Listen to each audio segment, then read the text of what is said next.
Every hiker has their little bag of tricks, but let's be real, half of them don't actually work. So today I'm giving you 12 hiking hacks that do work and they don't cost a lot of money. These are the ones I've tested on countless trails, and some of them will make you wonder why you didn't start hiking years ago. Like, did you know that your CamelBak is probably moldy right now? I'm going to show you how to fix that. And what if I told you there's a super simple way to wake up tomorrow morning with completely dry hiking boots, even after a soaking wet hike? Plus, at the very end, I have a women specific hack that's unusual, but absolutely worth knowing. So let's get into it. Number one, the CamelBak freezer hack. We've all been there. You want to go for a hike, you go get your hiking backpack, you pull the bladder out of it, and then you realize that the tube is covered in mold and it is super disgusting. And even if you're good about cleaning it, or maybe you have one of those brushes that you can stick in the tube and clean it, but the brush doesn't reach the mold that's in the middle of the tube, it's a nightmare. You don't have to deal with that anymore because here's the hack. Go on your hike, use your bladder just like you usually would, come home, wash it in the sink just like usual, dry it out, and then when you're done, put it in the freezer. Not your whole backpack, just the bladder with the tube, of course. So you stick the bladder and the tube into your freezer until the next time you want to use it, because that's the secret. Mold won't grow in freezing cold temperatures. So when you want to use it, you just open up the freezer, pull the bladder out, put water in, and it's ready to go for your next hike and totally not gross. Hack number two, dry shoes overnight. I don't know about you, but one of my seven circles of hell is having to put on wet hiking shoes in the morning. But it happens. Maybe you fall in a river on a hike. Maybe you just get stuck in the pouring rain. But either way, your shoes get wet, they don't dry, and then the next day you have to cram your feet in cold, gross shoes. Not anymore. Here's the hack. And it does not involve buying one of those super expensive shoe dryers to plug in at home.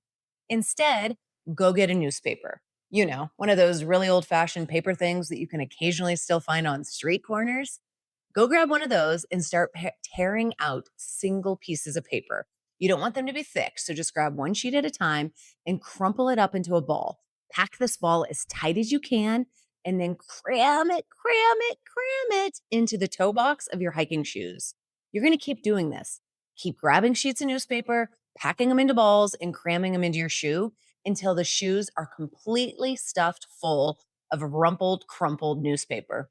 And that's it. You're going to let them sit overnight. When you wake up in the morning, go take the newspaper out. You're going to see it's a little damp and weird, but the fun part is that your shoes won't be because the newspaper absolutely absorbs all of the moisture. I know this sounds crazy, but we actually have one of those fancy shoe dryers that you plug into your wall. And I think the newspaper hack works even better. Hack number three, toe socks equal no blisters. Blisters ruin hikes, but you know what makes that even better? Toe socks, those weird little socks that have individual compartments for each one of your toes, kind of like gloves for your feet. I've worn toe socks for at least 10 years, if not longer, and I've worn them on anything from week long backpacking trips to ultra marathon races of 40 miles to day hikes of 10 to 15 miles. And you know what? No blisters. That's because toe socks prevent friction. When you have that fabric between each one of your little toes, the skin can't rub together, which prevents friction from forming, which means you don't get hot spots. And if you don't get hot spots, you don't get blisters. So while I know these socks look incredibly weird, and when I'm walking around with my toes all pokey and funny, like little hands on my legs, I get a lot of stares. But you know what? I don't care because in 10 years, I haven't gotten a single blister on my feet. Now, Injinji toe socks happen to be my favorite, but they're kind of the pioneer in this category, so they do cost a little bit more. But if you want to go on Amazon or AI.com, you can definitely find a decent pair of toe socks for hiking that cost around 20 bucks. Not a bad deal. Number four hack, the great sports bra swap. Hey, ladies, this one is an actual game changer. Picture this. You've just had a big hike, you get back to the trailhead, you're at your car, you're hot, you're tired, you're thirsty, you're all the things. You're also soaked in your own sweat, and you're starting to get really chilled. No matter how many jackets you put on, no matter how you turn the heat in the car up, you can't seem to warm back up. And here's why: all that sweat that your body released during your hike is now sitting in the fabric of your clothes. And even if your clothes are dry, it's still there. And that means it's sitting against your skin, which means it is chilling your body. So, yeah, you can go change your shirt and it's going to make it better. But for women, you're going to still have your sports bra touching your skin, which means you're never warming up unless you get out of that sports bra. So, here's the hack: before you leave your house, grab a second sports bra and just stash it in your car. When you get back to your car at the trailhead, completely change. Get out of your hiking shirt, get out of your wet sports bra, and put a dry one on. Even if you don't have a second shirt, wearing this dry sports bra is going to keep you so much warmer and so much more comfortable because you're not going to have that gross sweat sitting next to your skin. Number 5, the turnaround trick. If you're anything like me, you're a total junk show when you're trying to leave the trailhead to start your hike. Sometimes I'll get to the top of a mountain and realize I left my lunch in the car. Or other times I'll get halfway up the trail and be like, oh, shoot, my electrolytes are sitting in the console by the front seat. Whatever it is, I do it often. So I knew I needed to come up with a way to fix it. So here is the hack: the turnaround trick. Once you load up your backpack, you're headed out. Take like 20, 30, 40 steps from your car and then stop. Turn around and look back at your car in the area you were just getting ready in. You know what you did here? You just shifted your perspective. It doesn't seem like a huge deal, but looking back at the area from a different angle is going to help you see something that maybe you left behind. Because this hack also works for when you're actually on the trail. Because 9 times out of 10, when you're hiking back to your car, the trail is going to look a lot different than it did hiking up. So the intersections, turns, they can look a lot different. So when you're hiking, be sure to turn around from time to time. That's going to shift your perspective and it's going to help you see everything from a different angle. It's going to help you understand where you are. 6th hack: be bold, start cold.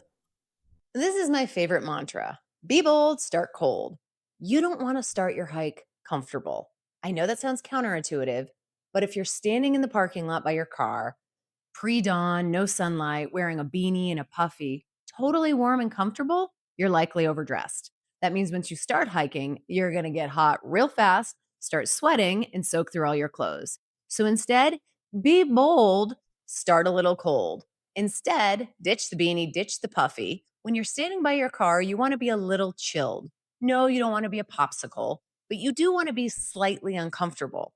That means once you start hiking and your body warms up, you're going to warm up and you're going to be comfortable, but you're not going to turn into a sweaty mess and sweat through all your clothes on the trail. So, again, be bold, start cold. Number 7, the great cooling hack. If you're on a really hot hike and just can't seem to get away from the sun, or maybe you're on a hike where there's no trees, no shade, try this. Make sure you bring a buff or another brand of net gaiter with you. And when you cross a stream or a river or a lake or even like a little swamp or mud puddle, whatever it is that has moisture, soak your buff in that moisture and then put it around your neck. That means the cold water with the cold fabric is going to be sitting against your skin, giving you instant evaporative cooling. If you don't have a neck gaiter or a buff, anything fancy like that, you can also do this with a bandana, which is even cheaper. But the point is this: that cold, damp fabric on the back of your neck is going to keep you cool even when the temperatures are soaring. Oh, and by the way, we've still got a couple more trail secrets coming up that you probably haven't heard before, including one at the very end that every woman should know. Number 8, chapstick is your multi tool. If you've watched my videos before, you know I never leave home without lip balm with SPF. And that's because Colorado is dry and your lips will crack otherwise. But there's a second reason. Chapstick works wonders when you're hiking. Yes, you can use it on your lips, of course. But maybe you're on the trail and the sun is just getting to you and you realize you're burning, but you didn't bring any extra sunscreen. Take that chapstick with SPF and smear it all over your face. Yeah, you'll be a little shiny, but at least you'll have SPF 15 on your face in case of emergency. Or Maybe you're a quad dominant person like me, which means sometimes your thighs rub together when you wear shorter shorts. You get chafing between your legs, or maybe you get chafing under your arms on the trail. Take that chapstick and glide it in between your legs, glide it under your arms, put it anywhere you're experiencing skin friction. No, it's not body glide, but it's not a bad second, and it can really save your skin and prevent blisters in an emergency. Number 9, skip the toilet paper. Ladies, I'm talking to you. We are the ones that usually have to take toilet paper onto the trail because when we have to pee, we have to wipe.